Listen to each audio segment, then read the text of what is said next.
하나님의 생명을 가진 주님의 자녀인 줄로 믿습니다. 그렇기 때문에 우리가 영적으로 성장하고 주님의 말씀 가운데 그리스도 안에 거하긴다 하면 하나님 때에 많은 열매를 맺고 하나님께 영광 돌릴 줄로 믿습니다. 살아있는 모든 것은 자신의 살아있는 목적이 있습니다. 여러분도 잘 아시겠지만 동물들이나 식물들이나 그들에겐 생명이 있기 때문에 시간이 지남에 따라 그들은 어떠한 목적을, 어떤 특별한 목표를 가지고 살아갑니다. 흔히 우리는 그거를 번식, 종족의 번식 아니면 자기 자신을 복제해가지고 자손을 낳는 것 이렇게도 말하기도 합니다. 모든 생명은 자기 자신을 이어갈, 그 생명을 이어갈 수 있는 것들을 만들어 가는 것이죠. 우리 사람도 마찬가지입니다. 하지만 우리 사람은 그것보다 더 많은 것을 하는 존재입니다. 다른 말로는 우리 사람은 다른 식물들과 아니면 동물들과 다르게 생각할 수 있는 존재이기에 우리는 그것보다 더 다른 목적을 찾는 것이 있습니다. 우리는 우리 자신에 물어봅니다. 왜 나는 이 땅에 태어나며 왜 살아가며 어떠한 목적으로 나는 이곳에서 이 세상까지 살아가야 하는가? 그것은 예수님을 알든 예수님 모르든 간에 우리 모든 사람들이 동일하게 고민하는 문제일 것입니다. 많은 철학자들도 이것에 대해서 고민하였고 그리고 많은 학자들이나 아니면 공부를 하든 안 하든 간에 우리 인생 가운데 그 질문을 꼭 하게 됩니다. 그리고 그 해답은 우리 성경에 기록된 줄로 믿습니다. 사람이 살아가는 이유, 사람이 살아가는 목적, 하나님이 사람을 창조하는 그 분명한 목표는 오늘 우리 창세기 본문에서 알 수가 있습니다.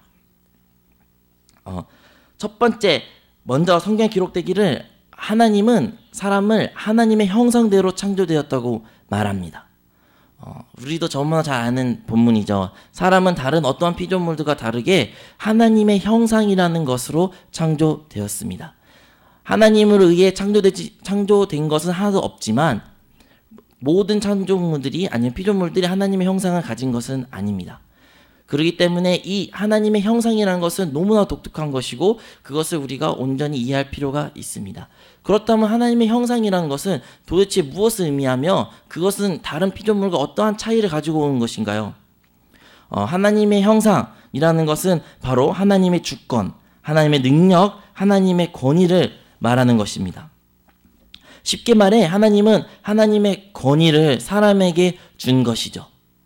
그런데 왜 하나님은 우리에게 사람에게 이러한 권위를 주셨을까요? 우리가 알아야 할 것은 바로 창조하기 이미 앞서 이 땅 가운데 마귀라는 존재가 있었다는 것입니다. 사람이 창조하기 앞서 이미 마귀는 이 땅 가운데 거하였고 이 땅에 있었다고 성경에는 말하고 있습니다. 하나님이 사람에게 그 하나님의 형상대로 창조된 목적, 하나님이 그 사람에게 권위를 준 이유는 바로 그 마귀라는 존재를 멸하기 위해서 끝까지 처리하기 위해서 주신 것입니다. 하나님의 왕국을 세우고 마귀의 왕국을 깨부시는 것이 바로 사람이 이 땅 가운데 창조된 목적이라는 것입니다. 둘째, 하나님은 사람을 복을 주셨다고 말합니다. 하나님은 사람을 복을 주셨고 그 복은 또 다른 하나의 권위라고 말할 수 있습니다. 우리가 한국에서 아니면 우리가 문학적으로 아니면 전통적으로 복이라는 것과 다르게 성경에서 말한 복은 또 다른 하나의 권위입니다. 다른 말로 해서 복을 받은 사람만이 다른 사람을 축복할 수 있는 권위가 있고 자격이 있는 것입니다. 하나님은 사람에게 복을 주셨습니다. 그러한 권위를 주신 것입니다. 그래서 우리가 너무나도 잘 알고 있는 예화인 것 같이 그러한 권위를 쉽게 설명할 수 있는 것이 바로 경찰 제복 옷이라고 말할 수 있습니다. 아무리 사람이 허름하고 젊고 아니면 늙었든 간에 경찰이라는 제복을 입은 순간 그는 경찰로서 공권력을 행사할 수 있는 힘을 가지는 것입니다. 교통 법규를 지키지 않는 자들의 자동차를 멈출 수도 있고 거기서 운전면허를 보여달라는 요구할 수 있는 그러한 힘도 있는 것입니다. 이와 같이 하나님의 형상대로 지어진 사람은 하나님의 권위를 받고 마귀를 대적하고 마귀를 이 땅 가운데 왕국을 멸할 수 있는 힘과 능력을 받은 것입니다. 방금 전에 말한 것 같이 하나님은 우리가 사단을 처리하고 이 땅을 다스리라는 목적으로 사람을 창조하셨습니다. 이러한 목적에서 하나님은 우리에게 복을 주신 것입니다. 우리에게 이러한 능력이 있습니다. 그렇기 때문에 우리는 담대히 복음을 전거할 때 사람들은 그 복음을 들을 때 회개할 것이며 하나님을 알게 되고 그리스도를 구주로 영접할 것이며 그리하여 사단의 왕국은 갈수록 쇠퇴질 것입니다. 이것이야말로 하나님께서 사람에 주신 다스림의 축복이란 것입니다. 셋째, 하나님을 사람을 창조한 이유 중 하나가 바로 생육하고 번성하라는 것입니다. 하나님이 사람을 창조한 목적은 이 땅 가운데 생육하고 번성하라는 것인데 단순히 여기서는 많이 낳고 인구를 늘리란 뜻이 아닙니다. 하나님의 형상을 가진 자들을 많이 낳고 이 땅에 하나님의 형상을 가진 자들을 충만케 하라는 것이 하나님의 분명한 목적입니다.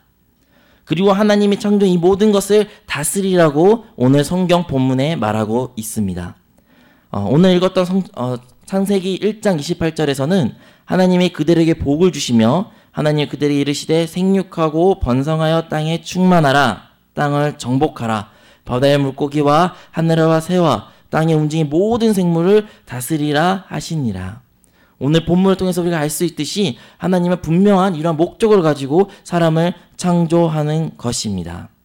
하지만 최초의 사람은 하나님의 뜻을 온전히 이루지 못했습니다. 하나님 앞에 범죄하게 되었고 불순종하게 된 것입니다. 더 과격하게 말하자면 최초의 사람은 하나님을 반역하게 된 것입니다. 그들이 하나님께 불순종하여 결국 하나님께서 그들에게 사람은 하나님이 주신 그 모든 축복들을 잃게 된 것입니다. 아까 말한 것이 어떠한 축복들을 잃었나요? 첫 번째, 사람은 하나님의 형상을 잃게 됩니다. 죄가 들어옴으로 말미암아 하나님의 형상이 무너지게 된 것이죠. 두 번째, 하나님의 복을 잃게 된 것입니다. 그래서 이 땅 가운데는 저주가 들어오게 된 것이며 사람의 인생 가운데 저주는 끊임없이 사람을 시달리게 만듭니다. 세 번째, 삶의 의미가 잃어버린 것입니다. 하나님을 모르고 죄를 지음으로 말미암아 죄가 우리 육신 가운데 있음으로 말미암아 사람은 이 땅 가운데 태어나면서 왜 살아간 이유를 모릅니다. 앞에 말한 같이 이 세 가지 이유를 사람은 알지를 못합니다. 단지 어떠한 직장을 위해서 성공을 위해서 돈을 벌고 좋은 직장과 집을 사고 좋은 옷을 의복을 입기 위해서 살아갈 수 있는 사람들 많습니다. 왜 이 세상 사람들은 좋은 가정을 이루기 위해서 꿈꾸며 그렇게 애씁니까? 왜냐하면 그들의 삶의 목적을 도저히 알지 못하기 때문입니다. 또 많은 사람들은 그런 목적을 알지 못하기에 인생의 허무함을 느껴가지고 자기 스스로 목숨을 끊는 사람도 얼마나 많은지요. 우리는 이러한 것을 깨달아야 됩니다. 아직도 우리가 만약에 이러한 목적으로 좋은 의복과 좋은 집과 좋은 돈을 벌기 위해서 많은 돈을 벌기 위해서 살아가고 있다면 우리는 아직 온전히 하나님이 우리 창조한 목적을 깨닫지 못하는 것을 반성해야 됩니다. 이렇게 하나님의 목적과 상관없이 살아가는 사람에게 하나님은 창세기에서 아브라함이라는 인물에게 나타나십니다. 그래서 아브라함이라는 사람을 택하여 하나님은 이렇게 말씀하십니다. 하나님은 먼저 아브라함에게 찾아가 당시 살고 있는 그 땅과 그 고향을 떠나라고 말씀하십니다. 그리고 하나님만 따라가라고 요구를 하십니다. 다른 말로 말해서 하나님에 대한 믿음을 아브라함에게 요구한 것입니다. 두 번째, 하나님이 보여줄 그 땅에서 하나님은 아브라함을 복을 주실 것이라고 약속하십니다. 그리고 마지막으로 거기서 큰 민족을 만들어주겠다고 하나님은 아브라함에게 약속했습니다. 하나님의 첫사람을 창조할 때 주신 그 축복을 동일하게 아브라함에게 약속하셨고 그 축복들을 회복시킬 것이라고 하나님은 성경 본문에 말합니다. 그래서 아브라함은 하나님의 말씀을 믿고 순종하여 나아갔을 때 그 믿음으로 하나님을 의로 여기셨습니다. 그 의로 여기셨기 때문에 아브라함의 안에는 하나님의 형상이 회복되기 시작한 것입니다. 두 번째, 그리고 하나님의 복을 약속받는다고 그 말씀을 믿고 아브라함은 그 땅에 가왔고 가나안 땅에서 많은 복을 하나님한테 받았고 하나님의 복을 회복한 사람이었습니다. 그리고 세 번째, 아브라함은 큰 민족을 만들겠다는 말씀을 믿고 그곳에 나아가 이삭을 낳았고 그리하여 이스라엘에는 큰 민족으로 낳고 오늘날 우리 교회, 우리 믿는 모든 사람들이 그 아브라함의 믿음으로 말미암아 우리도 구원받는 줄로 믿습니다. 그러면 오늘날 살아가는 우리는 어떻게 되는 것입니까? 예수님은 이 땅에 오셨고 십자가에서 자신을 속죄물로 십자가에서 죽으셨습니다. 예수님은 우리의 죄를 위하여 죽으셨고 우리의 죄를 용서하신 분입니다. 이제 예수님의 죽으심과 부활과 승천으로 말미암아 예수를 믿는 우리 모두는 하나님의 형상을 회복한 사람입니다. 두 번째, 하나님의 축복도 우리는 회복된 사람입니다. 그리스도의 십자가와 함께 우리 모든 옛사람은 그 저주 그리고 우리의 모든 저주는 십자가에 못 박혔습니다. 그래서 우리 모두는 축복받은 사람이라고 고백할 수 있습니다.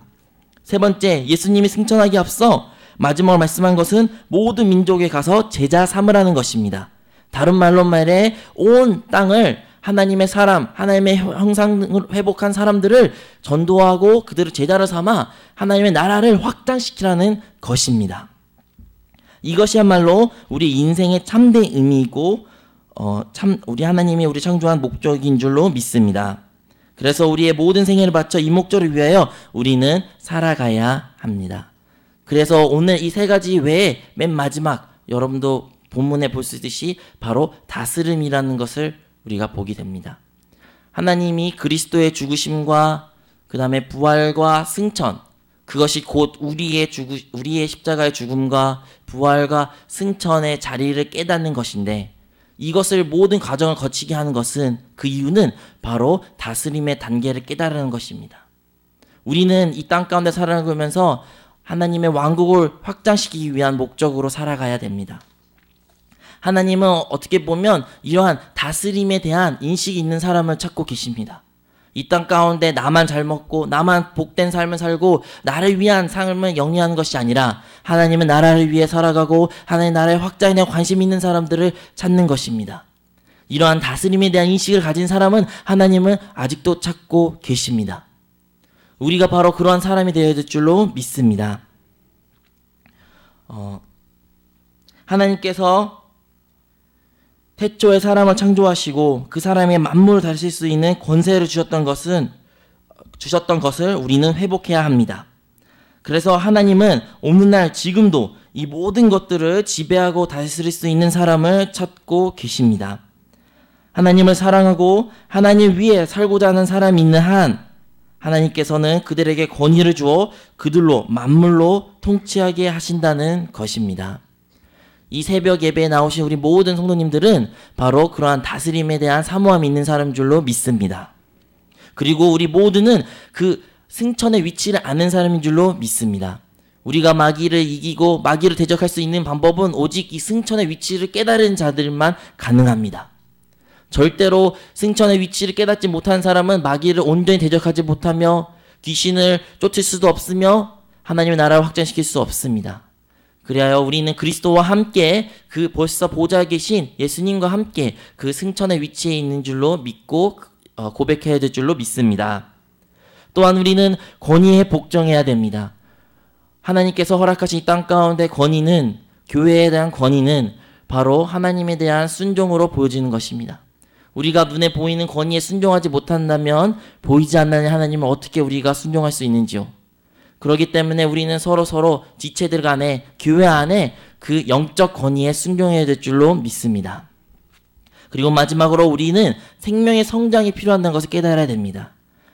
서론에서 말한 것 같이 그 대나무죽이 시간의 지름에 따라 결국에는 싹이 난 것처럼 우리 영적 성장은 결국엔 시간이 필요합니다. 우리는 빠른 것을 원합니다. 한국 사람 특성상 빨리빨리를 좋아하고 모든 것이 빨리 되고 나의 믿음 생활도 빨리 되고 나는 빨리 성숙하기를 원합니다. 그래야 어떻게 보면 더욱더 신앙생활 처음 했을 때 그 열정을 가지고 더욱더 새벽 예배도 열심히 나오고 모든 예배에 참여하고 말씀도 다 통독하는 것 같습니다. 하지만 그렇게 많은 것을 한다 해서 성장이라는 것이 빨리 이루어가는 것은 아닙니다. 때로는 시간이 필요합니다. 때로는 어려움과 힘든 시간들을 거쳐야 성장이 이루는 것입니다. 그렇기 때문에 혹시 지금 내 삶 가운데 다스림의 축복이, 다스림의 그 누림이 없다고 해서 낙심하지 마십시오. 생명은 결국에는 성장하게 될 것이며 생명은 시간의 지남에 따라 싹이 매게 될 것입니다. 다만 우리가 그리스도 안에 거하고 말씀에 거하고 하나님에 거하기만 한다면 하나님 때에 이러한 놀라운 축복을 우리에게 허락할 줄로 믿습니다. 기도하도록 하겠습니다. 사랑하신 하나님 아버지 감사드립니다. 하나님 우리에게 주신 그 놀라운 축복들을 창세 때 허락하셨지만 사람의 타락으로 말미암아 그 모든 것을 잃고 우리가 저주 안에 있었음을 고백합니다. 하지만 그리스도의 십자가의 죽으심과 부활과 승천으로 말미암아 예수님의 그리스도의 구속으로 말미암아 이 모든 축복들이 회복된 줄로 믿습니다. 아버지 감사드립니다. 정말로 벌레 같은 못했던 우리 존재를 주께서 불쌍히 여주시고 구원하여 주시고 하나님의 자녀 삼아 주심에 감사드립니다. 이제 하나님의 자녀로 넘어 우리가 다스림의 축복, 다스림의 누림을 누리는 자가 되기를 원합니다. 주여 우리를 사용하여 주시옵소서. 주님 오신 그날까지 우리가 충성스럽게 주님의 교회를 위하여 살아가게 하여 주시고 주님의 나라와 왕국의 확장을 위하여 우리를 사용하여 주시옵소서. 이 모든 말씀 살아계신 예수님의 이름으로 간절히 기도합니다. 주기도문으로 예배를 마치겠습니다. 하늘에 계신 우리 아버지여, 이름이 거룩히 여김을 받으시오며 나라가 임하시오며 뜻이 하늘에서 이루어진 것 같이 땅에서도 이루어지이다. 오늘 우리에게 일용할 양식을 주시옵고 우리가 우리에게 죄 지은 자를 사하여 준 것 같이 우리의 죄를 사하여 주시옵고 우리를 시험에 들게 하지 마시옵고 다만 악에서 구하시옵소서. 나라와 권세와 영광이 아버지께 영원히 있사옵나이다. 아멘. 할렐루야. 네, 이 시간 우리 가지고 있는 기도 제목 가지고 그리고 이 새벽을 기도하도록 하겠습니다. 주여, 주님의 이름 3번 외치고 우리 같이 기도하도록 하겠습니다. 주여, 주여, 주여.